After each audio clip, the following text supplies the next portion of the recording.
A peep into the markets beginning 16th August 2020.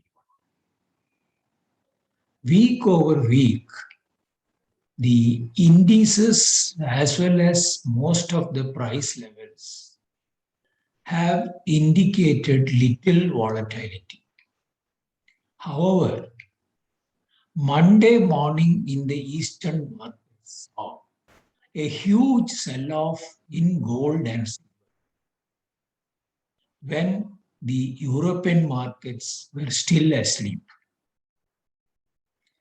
Gold immediately recovered from the lows below $1,660 an ounce and is currently trading at $1,777 an ounce in early morning.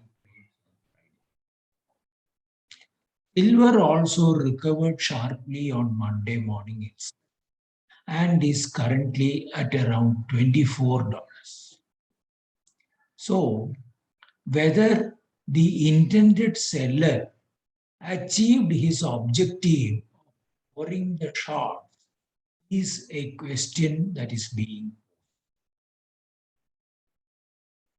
The US Treasury yield, 10-year benchmark yield remaining steady at 1.30%.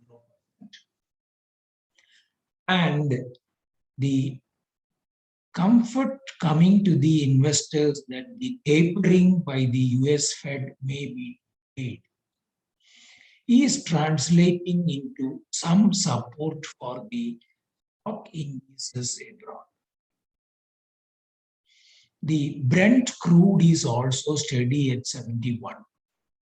Whether the Afghanistan government's willingness to share power with Taliban will also impart any price stability to the petroleum remains to be seen. The dollar index crossed 93 but has retraced to 92.50.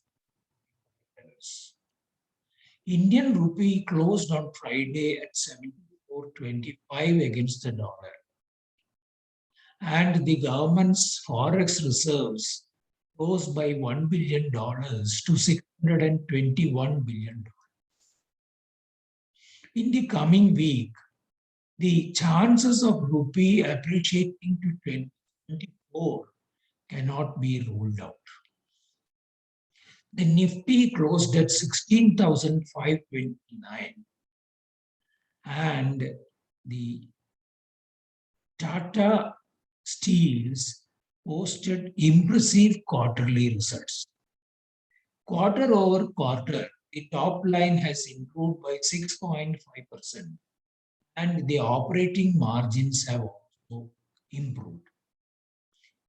Stock at 1,461 is caught in a bullish engulfing with likely consolidation at this level and further rise.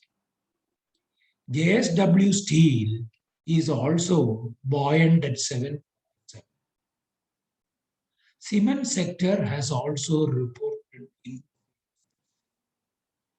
another core sector stock, Larsen and Toubro, also is trading higher at 1,660. With the retail inflation easing to 5.6%, below the RBI's upper band of 6%, is the stock market poised to compensate for ISRO's setback in their recent emission? In the bond markets, the 10-year benchmark yield is steady at 6.24%. And so also the bellwether 3-year IRS at 4.73. Independence Day greetings